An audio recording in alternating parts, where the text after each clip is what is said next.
పాతకాలపు రాజులనాటి చంద్రగిరి అనే ఒక అందమైన ప్రాంతం. అక్కడ చంద్రవర్ధనుడు అనే ఒక ధైర్యవంతుడైన యువకుడు ఉండేవాడు. అతనికి తన చెల్లెలంటే ప్రాణం. ఆ చెల్లెలికి పెళ్లి కుదిరింది. ఆ పెళ్లి కోసమే ఎంతో సంతోషంగా పెళ్లి బట్టలు, మంగళసూత్రం తేవడానికి పట్టణంలోని పెద్ద అంగడికి బయలుదేరతాడు. అతను గుర్రం మీద అంగడికి వెళ్లి కావలసిన వస్తువులన్నీ కొనుక్కుని మూట కట్టుకుని తిరిగి తన ఊరికి వస్తున్నాడు.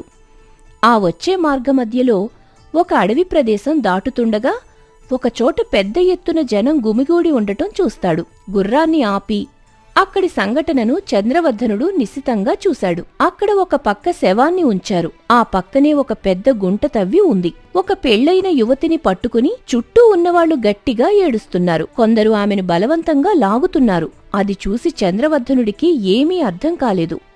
ఏంటి అక్కడ అంతమంది జనం ఉన్నారు? పైగా ఆ అమ్మాయి అంత దారుణంగా ఏడుస్తోంది. అక్కడొక శవాన్నుంచారు, దాని పక్కనే అంత పెద్ద గుంట తవ్వారేంటి?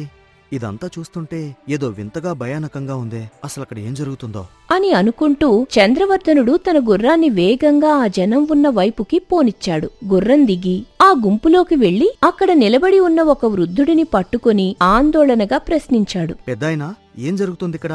ఆ అమ్మాయి ఎందుకంతలా ఏడుస్తోంది? ఆ శవం పక్కన అంత పెద్ద గుంట ఎందుకు తవ్వారు? అప్పుడు ఆ పెద్దాయన ఎంతో గంభీరంగా, బాధగా చంద్రవర్ధనుడి వైపు చూసి ఇలా అన్నాడు. బాబూ, ఇక్కడ సతీసాగమనం జరుగుతుంది బాబూ. ఆ ముక్క వినగానే చంద్రవర్ధనుడు ఆశ్చర్యపోయాడు. ఆ పదం అతనికి కొత్తగా అనిపించింది. సతీసాగమనమా అంటే ఏంటి పెద్దాయనా? నాకర్థం కాలేదు, కాస్త వివరంగా చెప్పండి. అప్పుడు ఆ పెద్దాయన చుట్టూ చూస్తూ గొంతు తగ్గించి ఇలా వివరించాడు. అంటే భర్త చనిపోయిన భార్యను కూడా ఆ భర్త శవంతో పాటే బ్రతుకుండగానే సమాధి చేయడం బాబూ. అందుకోసమే ఆ భర్త శవం పక్కన అంత పెద్ద గుంట తవ్వారు. ఆ చనిపోయినవాడు ఈమె భర్త. ఇప్పుడు ఈమెను కూడా ఆ గుంటలో వేసి పూడ్చిపెడతారు.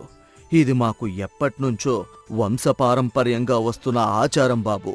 దీనిని ఎవ్వరూ మార్చలేరు. ఆ మాట వినగానే చంద్రవర్ధనుడి ఒళ్ళు ఒక్కసారిగా జలధరించింది. అసలు మీరందరూ మనుషులేనా? బ్రతకుండగానే ఒక తోటి మనిషిని ఇలా గుంటలో వేసి చంపాలని చూస్తున్నారా?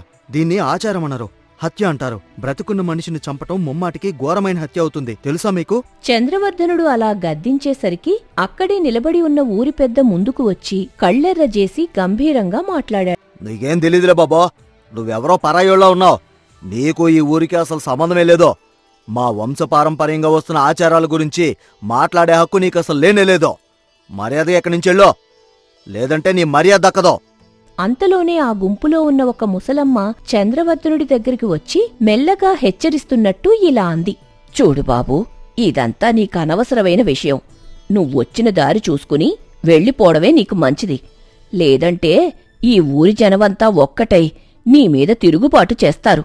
నిన్ను ప్రాణాలతో వదలరు. వెళ్ళిపో బాబూ. ఆ ముసలమ్మ అన్న మాటలకు చంద్రవర్ధనుడు మరింత ఆశ్చర్యపోతూ ఆమె వైపు తిరిగి ఇలా ప్రశ్నించాడు. ఏంటమ్మా, నువ్వు కూడా ఒక ఆడదానివే కదా? ఒక ఆడదాని కష్టం చూసి కూడా నువ్వు అలా ఎలా మాట్లాడగలుగుతున్నావు? సరే, మీ ఆచారాల గురించే మాట్లాడుకుందాం. సాధారణంగా ఆడవాళ్లు శ్మశానం దాకా రాకూడదని మన వెనకటి వాళ్ళు పురాణాలు తెలిసిన పెద్దలు చెబుతూ ఉంటారు కదా. మరి అలాంటప్పుడు ఆచారం పేరు చెప్పి మీరందరూ ఇక్కడికి ఎందుకొచ్చారు? ఒక బ్రతికున్న ఆడపిల్లను చంపడానికి లేని ఆచారం ఆమెను శ్మశానానికి తీసుకురావడానికి ఎలా ఒప్పుకుంది? దీనికి ఏం సమాధానం చెబుతారు? చంద్రవర్ధనుడు వేసిన ఆ పదునైన ప్రశ్నకు అక్కడ ఉన్న ఊరి పెద్దలు, ఆ ముసలమ్మ నోళ్లు మూతపడ్డాయి. జనం ఒకరి ముఖాలు ఒకరు చూసుకోవటం మొదలుపెట్టారు. చంద్రవర్ధనుడు వేసిన పదునైన ప్రశ్నకు ఊరి పెద్ద కాసేపు తడబడినా వెంటనే తనను తాను సర్దుకుని గంభీరంగా గొంతులేపాడు. చూడండి బాబో, ఈమె ఎంతో కాలంగా మా పూర్వీకులు చేస్తున్న కార్యక్రమాలే చేస్తోంది. ఇది మా ఆనవాయితీ. అందుకే ఆమె ఇక్కడికొచ్చింది. మీలాంటి పరాయాల మాటలిని మేం మా కులాచారాలను వదులుకోలేము. ఇకనైనా మీరిక్కడుండెళ్తే అందరికీ బావుంటుంది. అసలు మీరంతా ఇంతలా పట్టుబడుతున్న ఆచారం వెనుకున్న కారణమేంటి? ఆమె భర్త చనిపోయాడు కాబట్టి ఆమెకి ఈ లోకంలో బ్రతికే హక్కు లేదని కదా మీ వాదన. ఒకవేళ భర్త బ్రతుకున్న వాళ్ళకు కూడా ఇలాగే చేస్తారా? పిచ్చివాళ్ల మాట్లాడుతున్నావేంటి బాబో? భర్త బతుకున్న వారికి ఎలాగే సతీసాగమనం చేస్తాం? వాళ్ళు నిక్షేపంగా ముత్తైదుల్లాగా తమ ఇళ్లలో ఉంటారు. చనిపోయిన వాడి భార్యకు మాత్రమే ఈ నియమం వర్తిస్తుంది. అవునా? భర్త బ్రతికే ఉంటే ఆమె నిక్షేపంగా ఉండొచ్చా? ఆ మాట అనడమే ఆలస్యం. చంద్రవర్ధనుడు ఒక్క నిమిషం కూడా ఆలస్యం చేయలేదు. తన చెల్లెలి కోసం అంగడి నుండి తెచ్చిన పెళ్లి మూటను జటజటా విప్పాడు. అందులో ఉన్న పసుపు తాడును చేతిలోకి తీసుకున్నాడు. చుట్టూ ఉన్న జనం ఏమవుతుందో ఊహించేలోపే ఉరుములా ముందుకు ఉరికి ఏడుస్తున్న ఆ అభాగ్యురాలైన అమ్మాయి మెడలో ఆ తాడును గట్టిగా కట్టేశాడు. ఆ దెబ్బకు అక్కడ ఉన్న జనం, ఊరి పెద్దలు ఒక్కసారిగా నిర్ఘాంతపోయారు. అందరూ ఆశ్చర్యంతో నోరెళ్లబెట్టి, ఇప్పుడు అర్థమైంది కదా, ఆమెకు ఇప్పుడు భర్త ఉన్నాడు. నేనే ఆమె భర్తను. మీ శాస్త్రాల ప్రకారం భర్త బ్రతికున్న స్త్రీ ముత్తైదువు. కాబట్టి ఆమెకు సతీ సాగమనం చేయించే హక్కు ఈ భూప్రపంచంలో ఎవరికీ లేదు. మీరందరూ పక్కకు తప్పుకోండి అని సింహంలా గర్జించి తన గుర్రం వైపు నడిపించాడు. ఊహించని ఈ పరిణామానికి ఏమీ మాట్లాడకుండా మౌనంగా ఉండిపోయి చంద్రవర్ధనుడు చెప్పినట్టే చేసింది. అతను ఆమెను గుర్రం మీద ఎక్కించుకుని తాను కూడా ఎక్కి అక్కడి నుంచి వాయువేగంతో గుర్రాన్ని పోనిచ్చాడు. ఊరి వాళ్లందరూ కళ్లప్పగించి ఆశ్చర్యంగా చూస్తూ ఉండిపోయారు తప్ప చంద్రవర్ధనుడి ధైర్యం ముందు ఎవ్వరూ అడుగు ముందుకు వెయ్యలేదు. గుర్రం వెళ్లిన దారివైపు చూస్తూ ఊరి పెద్ద నెత్తీనోరు బాదుకున్నాడు. ఎవరతనో? అసలు ఎవడువాడో? మన కళ ముందే మన ఊరి ఆచారాన్ని కాలరాసి ఇంత పెద్ద పని చేసి ఆ పిల్లను ఎత్తుకెళ్ళిపోయాడేంటి? మనల్ని ఇంతమంది చూస్తుండగానే ఇంత దారుణంగా అవమానిస్తాడా? గుర్రం వెళ్లిపోయిన కొద్దిసేపటికి అక్కడ ఉన్న జనం మధ్య పెద్ద ఎత్తున చర్చలు, పుకార్లు మొదలయ్యాయి. ఒకరికొకరు గుసగుసలాడుకుంటూ మాట్లాడుకోవడం ప్రారంభించారు. అబ్బా, ఏం ధైర్యం స్వామి ఆడిదే! 100 మంది జనం కత్తులు కట్టెలతో ఉన్నా సరే భయపడకుండా ఒంటరిగా వచ్చి ఆ పిల్లను కాపాడుకుపోయాడు. అవునక్క, నిజం చెప్పాలంటే వాడు చేసింది మంచి పనే. బ్రతికున్న పిల్లని అలా గుంతలో పూడ్చేస్తుంటే చూడలేక దేవదూతలా వచ్చి ప్రాణం కాపాడాడు. అయినా చావింట్లో మంగళసూత్రం కట్టడం నేను నా జన్మలో ఎప్పుడూ చూడలేదు. నువ్వు నోర్మివా, ఆడు చేసింది పాపం మన తరతరాల ఆచారాన్ని మైలుపరిచాడో. మన ఊరు పెద్ద ముఖం మీద కొట్టినట్టు ఆ పిల్లని తీసుకెళ్లిపోయాడు. ఆడు చంద్రగిరి వైపు వెళ్ళినట్టున్నాడు. ఊరు పెద్ద ఊరుకుంటాడా?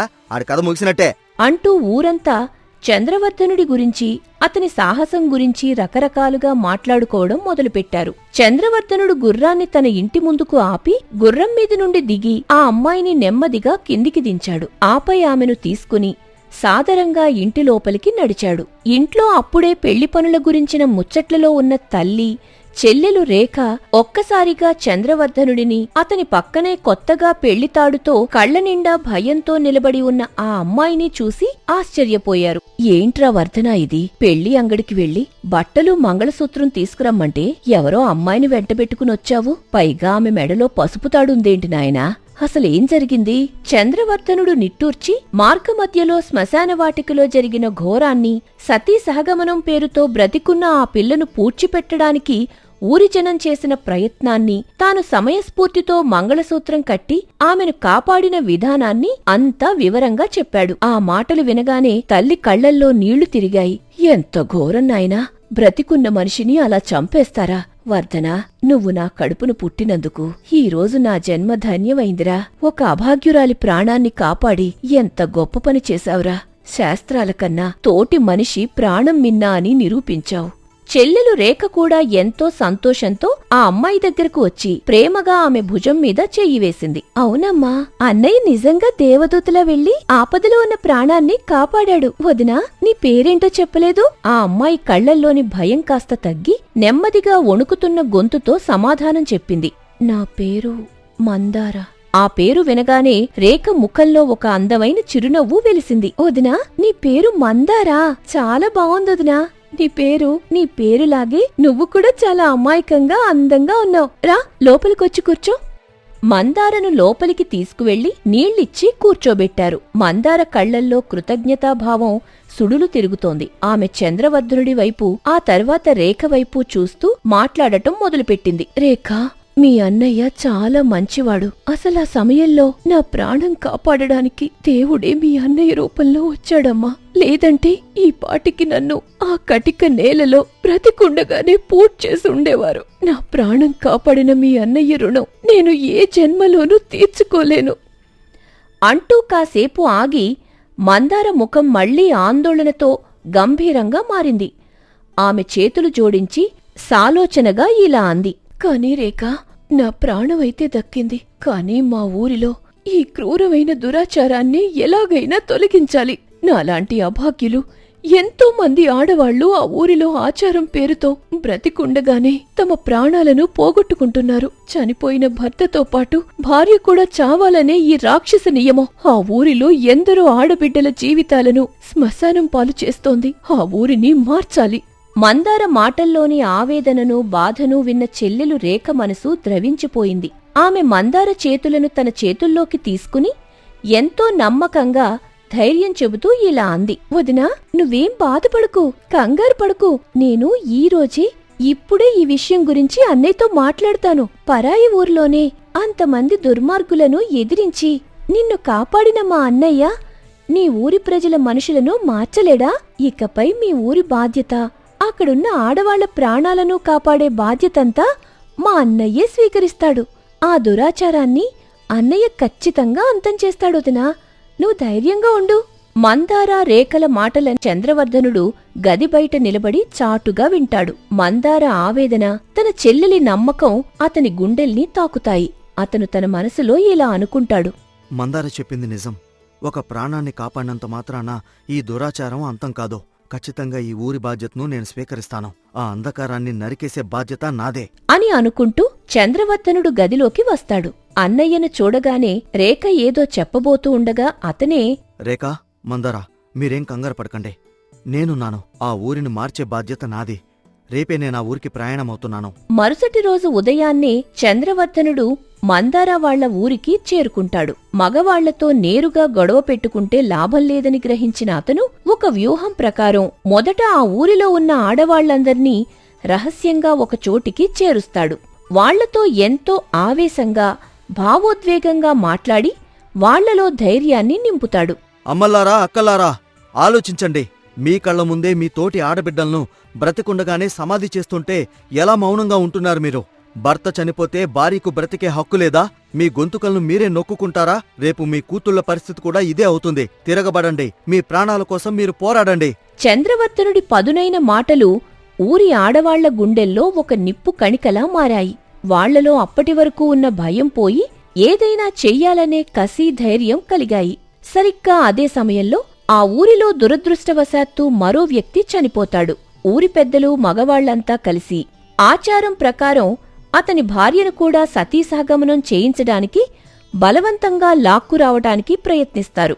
కాని ఈసారి అక్కడ ఊహించని అద్భుతం జరుగుతుంది. చంద్రవర్ధనుడు ఇచ్చిన ధైర్యంతో ఆ చనిపోయిన వ్యక్తి భార్య ఒక్కసారిగా ఆ మగవాళ్ల చేతులను విదిల్చుకుని గట్టిగా తిరుగుబాటు చేసింది.